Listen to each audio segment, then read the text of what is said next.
The air in the village of Harra was thick with dust. It always was. Located at the foot of the Jebel Harra mountain range in southern Jordan, Harra was a place forgotten by time, a place that few visited and fewer still remained in. The locals had always whispered about the mountain and its eerie presence, about the strange occurrences that seemed to follow anyone who dared to venture too close. But of course, I didn't believe in folklore. I was a journalist, a seeker of truth. At least that's what I told myself. It was on a lonely, unremarkable Thursday afternoon when I first heard the story of the Watchers. I had arrived in Harra to cover a seemingly mundane story about the collapse of a local water pipe that had disrupted the villagers' access to fresh water. Nothing extraordinary, just a routine investigation. But when I checked into the only inn in town, the owner, an old woman named Amina, looked at me with a strange intensity. She had been silent for a long time before she spoke, almost as if she were weighing her words carefully. "You're not from around here, are you?" she asked, her voice low and raspy. "No," I said, trying to smile and ease her apparent discomfort. "I'm here for the story about the water pipe." She nodded, but didn't seem convinced. "Be careful near the mountain. It's not a place for people like you." I laughed, unsure how to respond. "What do you mean, people like me?" Amina's eyes hardened, and she leaned in closer. "The Watchers, they see everything. They wait on the mountain, and if you go looking for them, they will find you." Her words chilled me, though I tried to dismiss them as nothing more than local superstition. But that night, I couldn't shake the feeling that something wasn't right. I tossed and turned in my bed, the sound of the wind outside mingling with the strange, haunting whispers that seemed to fill the room. It was as if the village itself was alive, breathing in a way that felt unnatural. The next day, I set out to investigate the water pipe issue, but as I walked through the narrow, dusty streets, I couldn't help but notice how quiet everything was. The villagers spoke in hushed tones, their eyes flicking nervously toward the mountains in the distance. No one was outside unless they had to be. I approached a man who seemed to be a local farmer, his face weathered from years in the sun.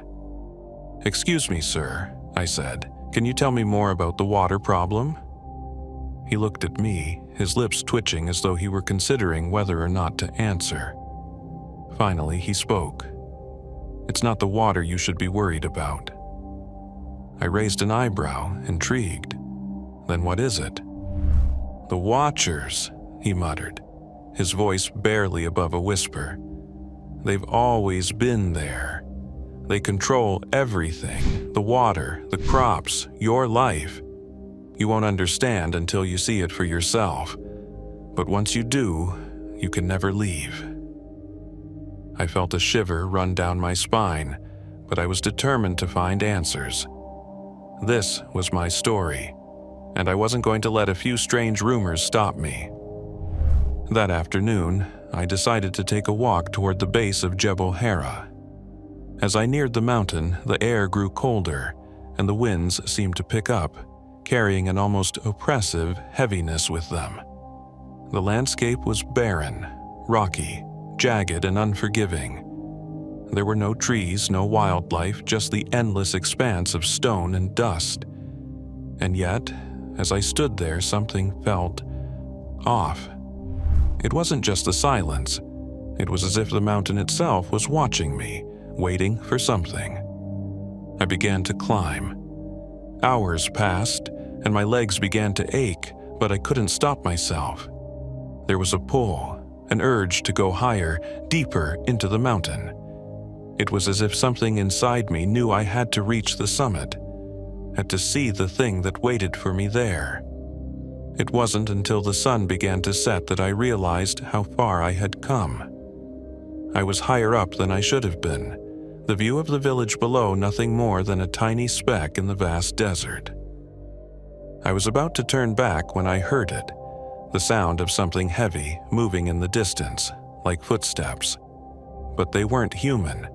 The ground didn't vibrate as it would with the weight of a person. No, this was different. A shadow moved at the edge of my vision, just at the border of the setting sun's glow. A figure, tall and gaunt, standing still at the peak of the mountain. I froze, my heart pounding in my chest. The figure didn't move. It just stood there, staring at me, its form barely distinguishable against the darkening sky. I couldn't see its face, but I could feel its eyes on me, watching. Suddenly, the ground beneath my feet gave way. I slipped, falling down the steep incline. Rocks and debris tumbled down the mountain as I struggled to regain my footing. My heart raced, but I couldn't stop. The fear was overwhelming. The figure was still there, still watching, as if waiting for something to happen. When I finally made it back to the base of the mountain, it was dark, and the village was eerily silent. The streets were empty, the windows of the houses dark. I rushed back to Amina's inn, desperate for answers. I found Amina sitting in the same chair by the fire. Her eyes were fixed on me, and I could see the faintest trace of a smile on her lips. "You saw them, didn't you?" she asked softly. I nodded, unable to find my voice. My mind was a whirlwind of thoughts and questions. Who was that figure? What was it? Why did I feel like it was following me?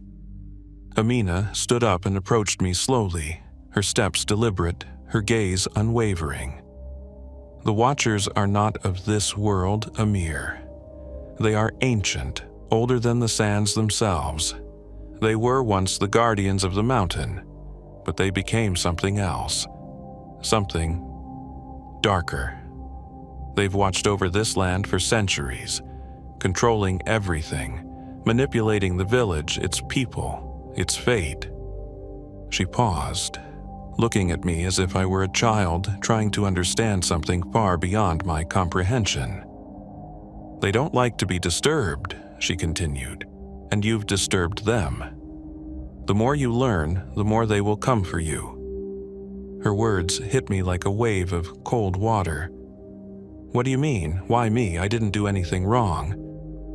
"You sought them out," she said, her voice almost a whisper now. "And now they will follow you." I had no words. I could feel it then, the sense of something lurking in the shadows, waiting to claim me. The mountain, the figure, Amina's cryptic warning. It all made sense now. The Watchers weren't just legends. They were real, and they were never going to let me leave. Over the next few days, I tried to leave Harra. I packed my bags, ready to get out of the village and back to civilization. But each time I tried to leave, something happened.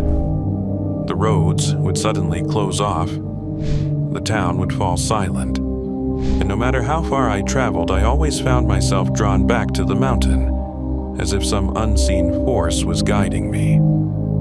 It wasn't until I went to the local authorities that I realized the truth. I sat down with the village's only police officer, a man named Jamil, who had lived in Harra for years.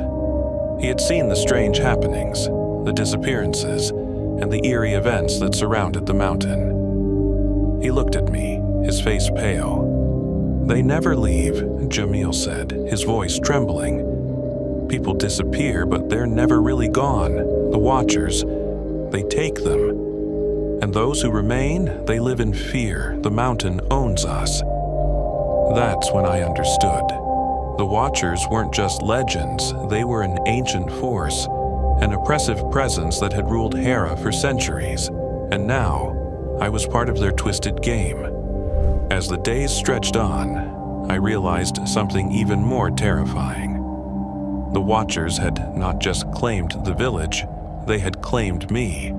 There was no escape, no way out. I am now one of the Watchers, trapped in a cycle I cannot escape. Each time I try to leave, they pull me back, deeper into the mountain. I see their faces now, those figures who stand in the shadows, watching, waiting. And I know, with a certainty that chills me to the bone, that I will never leave this place, not alive, and neither will anyone else equals.